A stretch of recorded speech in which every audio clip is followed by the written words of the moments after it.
నమస్తే welcome to #you నేను మీ Rajesh.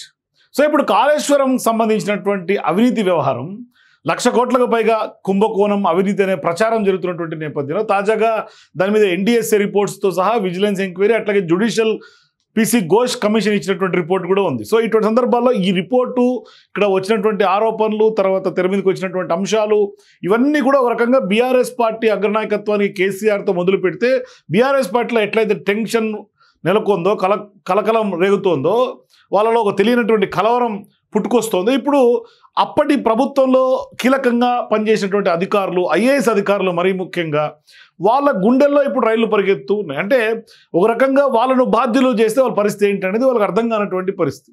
So ఇప్పుడు అప్పట్లో చాలా కీలకంగా పనిచేసినటువంటి వాళ్ళు చాలామంది ఉన్నారు. ఇప్పుడు ఫర్ ఎగ్జాంపుల్ ఇరిగేషన్ అంటే సీఎంఓలో ఉండి ఇరిగేషన్ శాఖకు కీలకంగా వివరించినటువంటి స్మితా సబర్వాల్, ఆమె ఇప్పుడు సెలవులో వెళ్ళినటువంటి పరిస్థితి ఆరోగ్యం పరిస్థితుల నేపథ్యంలో. అంటే అప్పట్లో సీఎస్గా ఉన్నటువంటి ఎస్కే జోషి ఆయన కూడా ఇప్పుడు ఏకంగా హైకోర్టుకి అప్రోచ్ అయినటువంటి పరిస్థితి.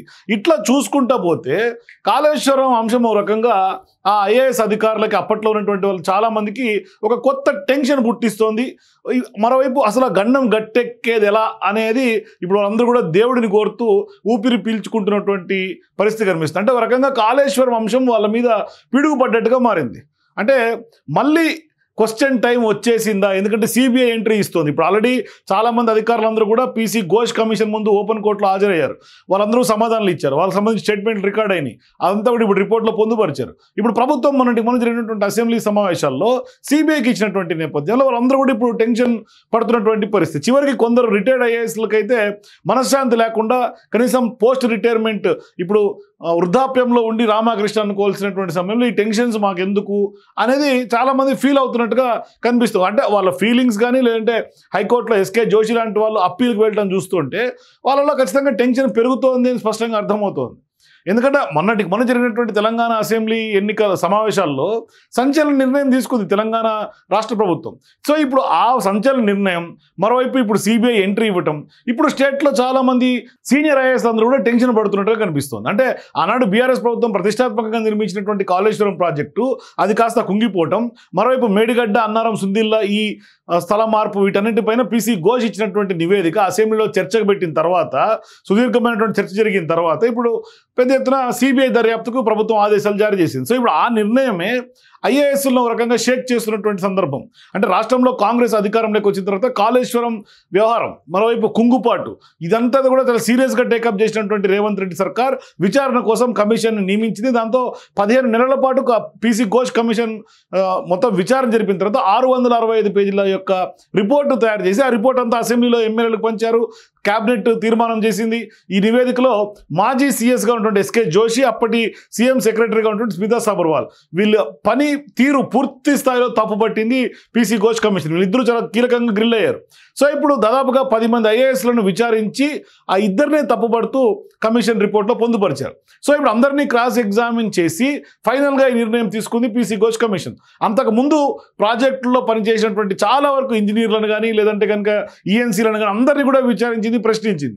కానీ మాజీ ఈఎన్సీలుగా ఉన్నటువంటి సి మురళీధర్ అట్లాగే నల్లా వెంకటేశ్వర్లు అట్లాగే ఈఎన్సీ హరిరాములను కూడా ఆ తర్వాత సీఎంఓ మాజీ కార్యదర్శిగా ఉన్నటువంటి స్మితా సబర్వాల్, మాజీ ప్రభుత్వ ప్రధాన కార్యదర్శిగా ఉన్నటువంటి ఎస్కే జోషి, సోమేష్ కుమార్, ప్రభుత్వ మాజీ ప్రత్యేక ప్రధాన కార్యదర్శిగా ఉన్నటువంటి రజత్ కుమార్ అట్లాగే ఆర్థిక శాఖ ప్రత్యేక ప్రధాన కార్యదర్శిగా ఉన్నటువంటి రామకృష్ణరావులను కూడా cross examination PC Ghosh commission చేసింది.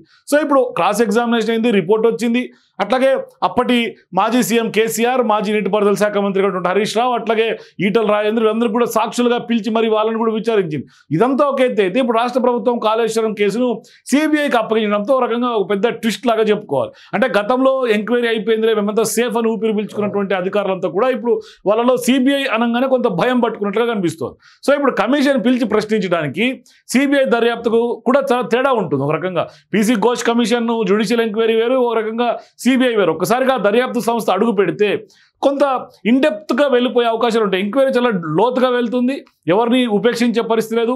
అది ఎటు మలుపులు తిరుగుతుందో కూడా తెలియనటువంటి పరిస్థితి. అంటే ఈ వ్యవహారంలో ఎవరెవరు గ్రిల్ అవుతారనేది ఒక రకంగా అది ఎవరు చెప్పలేనటువంటి పరిస్థితి. అందుకే గతంలో ఈ ఇష్యూలో పేర్లు నలిగి తర్వాత కమిషన్ రిపోర్ట్లో లేని అధికారుల్లో కూడా ఇప్పుడు టెన్షన్ పట్టుకున్నట్టుగా కనిపిస్తుంది. అంటే మేమంతా సేఫ్ అనుకున్నటువంటి వాళ్ళందరూ ఇప్పుడు సిబిఐ అనగానే ఉలికిపాటుకు గురవుతున్నారు. గతంలో పీసీ ఘోష్ కమిషన్ విచారణ సందర్భంగా ఇబ్బందులు పడ్డామని భావించినటువంటి అధికారులు కూడా ఇప్పుడు సిబిఐ విచారణకు హాజరు కావాల్సి ఉంటుంది. సో తమకు ఏమీ తెలియదని ఆనాటి ప్రభుత్వ పెద్దలు చెప్తేనే పనులు చేశామని, చాలా వరకు 3 ఏళ్ల క్రితమే విషయాలు మాకు గుర్తు లేవని చాలామంది కమిషన్ ముందు సమాధానాలు చెప్పారు. కానీ ఇప్పుడు వాళ్ళు కూడా మళ్ళీ ఇప్పుడు సిబిఐ అధికారుల ముందు హాజరు కావాలి. సిబిఐ ఎంటర్ అయ్యి వాళ్ళ స్టైల్లో ఖచ్చితంగా ప్రశ్నలు సంధిస్తే వీళ్ళేం సమాధానం చెప్తారు అనేది పెద్ద చర్చ రాజకీయ వర్గాలు. సో ఇట్లా ఇప్పుడు ఎస్కే జోషి ఇప్పటికే హైకోర్టుకు కూడా వెళ్ళిపోయారు. హైకోర్టుకు వెళ్ళి ఆయన అప్పీల్ చేశారు. ఇటువంటి సందర్భాల్లో పెద్ద ఎత్తున సిబిఐ ఏం చేయబోతుంది అనేది మాత్రం అధికారుల్లో ఒక రకమైనటువంటి కొత్త టెన్షన్ కల్పిస్తోంది. అయితే ఇక్కడ పెద్ద ఎత్తున తెలంగాణ సెక్రటరియట్లో ఇప్పుడు అధికారుల్లో ఇదే చర్చ జరుగుతోంది. వాళ్ళంతా భయంగా ఏం జరుగుతుంది, సిబిఐ ఎంటర్ అయితే ఎట్లా కేసుని ట్యాకిల్ చేసే అవకాశాలు ఉంటాయి, మరి రాజకీయంగా ఇది గ్రిల్ అవుతుందా, లేదంటే అధికారులు కూడా ఇందులో కీలకంగా వ్యవహరించినటువంటి వాళ్ళందరూ కూడా బుక్ అయ్యే అవకాశాలు ఉంటాయా? మీరు కూడా మీ అభిప్రాయాల కింద కామెంట్స్ తెలియజేయండి. For more videos please watch #.